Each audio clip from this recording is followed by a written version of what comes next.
pumunta tayo sa most common surgical emergency in the abdomen. We call that appendicitis. At ito nga pala ay request ni Tugoy. Parang Tugoy, I hope magustuhan mo tong bidyong to. Sa dulo ng ating intestine, sa bandang kanan sa baba, or right lower quadrant, dyan nakalocate yung appendix natin.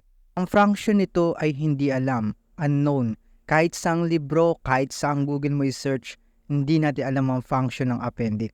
At kung ako ang tatanungin mo, ang appendix is para lamang pumutok para magkaroon ng appendicitis. Kung nakikita nyo yung parang bulate na nasa dulo ng intestine na yan, yan ang appendix natin. Kung ang fecalit or fecal matter sa Tagalog, pupo, pumunta sa part na appendix na yan, pwede mag-cause na obstruction yan. At maglilikha ng pressure yan, kaya lalaki yung appendix. Nakita nyo yung picture, lumaki yung appendix dahil sa pagbabara. Hanggang sa makompress dyan yung mga nerve fiber. Yung mga nerve fiber kasi, nandyan yung mga pain receptor natin. Ma-activate yan hanggang sa magkaroon tayo ng abdominal pain. Plus, samahan mo pa yung mga antibodies o yung mga resistensya natin. Pupuntahan yung appendix na yan dahil yung fecal matter na bumara dyan is papatayin nila dahil hindi yung parte ng katawan mo Poop nga yan Dapat inilalabas yan, di ba? Kaya nagkaroon naman tayo ng inflammatory process na magalalo. Nagtubig-tubig at pwede mag-form yung mga nana dyan. Siyempre, hanggat natotolerate natin yung pain, hindi tayo pupunta sa hospital, tama? O magpapacheck up sa doktor. Habang tumatagal, umi-increase ang pressure sa appendix natin. Yung mga daluyan ng dugo dyan or blood vessels natin, nakokompress din yan. Siyempre, hindi mo dadaluyan ng oxygen yung part ng appendix natin hanggang sa humina yung appendix natin. At mamaga ng mamaga at pwede yung pumutok. Siyempre, yung blood supply na pumupunta sa ating appendix, maglilik yan dahil nga pumutok. Ang mangyayari, sasamahan pa ng antibody natin or immune system natin, maglilik yan. Kaya maglilid yan sa tinatawag na peritonitis. Kaya yun ang dahilan kung bakit kailangan natin i-surgery ang taong nagkaroon ng appendicitis. Dahil naglilik ang dugo at pwede mo ikamatay yan. Punta na tayo sa mga sintomas. Abdominal pain, number 1. Dahil nga sa increase ng pressure, nakokompress yung mga nerve fiber natin o pain receptor natin kaya nagkakaroon ng pain.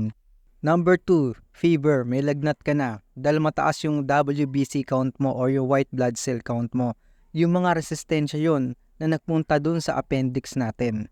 Number 3, RLQ pain o right lower quadrant pain o McBurney's point. Yan yung most classical symptoms na makikita natin sa appendicitis. Sa location ng appendix, masakit. Nausea and vomiting. Ibig sabihin ng nausea, para masusuka, ang vomiting, nasuka na. Dahil na-irritate na yung gastrointestinal system natin. Madami talagang sintomas ang appendicitis like rebound tenderness, psoas sign, o etc. Pero diniscuss ko yung mga common na makikita natin sa tao may appendicitis. Punta na tayo sa treatment. Siyempre, kung meron tayo appendicitis, tatanggalin yung appendicitis natin. Alam naman natin yan through appendectomy. Dahil wala naman talagang dahilan yan appendix natin Kaya tanggalin na lang natin yan para hindi na mag-cause ng another obstruction sa susunod.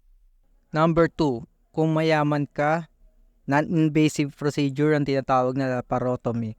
Ibig sabihin nito, hindi nagkakaroon ng malaking incision o hiwa sa ating tiyan.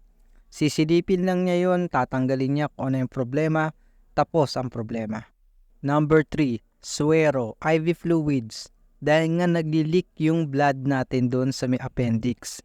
Naubos na yung dugo natin kaya kailangan natin ng hydration. Number 4, antibiotics. Bakit kailangan bigyan ng antibiotics yan? Di ba nga nag-leak yung tinatawag natin na antibody? Hindi naman yung parte ng ating peritoneal cavity. Kaya kailangan natin gamutin yan through giving antibiotics para hindi na mag-cause ng massive or septicemia na tinatawag. Kaya wag nating panghinayangan kung meron ka either sa lahat ng sinabi kong sintomas kanina, especially yung right lower quadrant pain. Dahil malaki yung tsansa na meron kang appendicitis. Kaya nga nandito kami para mapalaganap namin, para maging awareness sa inyo kung ano ba talaga yung mga problema sa katawan nyo. Diba?